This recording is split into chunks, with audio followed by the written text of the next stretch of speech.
এই নগরে যারা বসবাস করে তারা যেন একটি সুন্দর পরিবেশের মাধ্যমে পরিবেশের মধ্যে বসবাস করতে পারে, যেন তারা সবাই সন্তুষ্টির মধ্যে থাকে।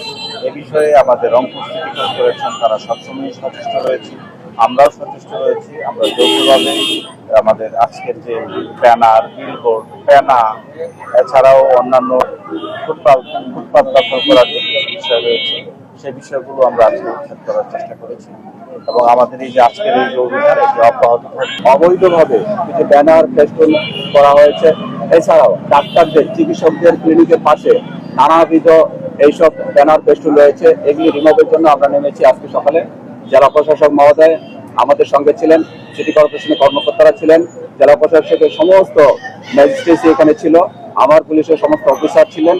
আমরা সকলেই এই আপনাদের সহযোগিতা নিয়ে আমরা অভিযান এতক্ষণ পরিচালনা করলাম। সকলেই এটাকে বাহবা দিয়েছে এবং এটাকে অব্যাহত রাখার জন্য অনুরোধ করেছে। আমরা নগরবাসীকে অনুরোধ করব, আমরা এই অভিযান পরিচালনাকালীন সময়ে আপনারা আমাদেরকে সহযোগিতা করবেন, সাংবাদিক ভাইয়েরাও আমাদেরকে সহযোগিতা করবেন, তাহলে পরবর্তীতে মানুষ উৎসাহিত হবে এবং এই শহরকে পরিচ্ছন্ন শহর হিসেবে আমরা রাখতে সক্ষম হব।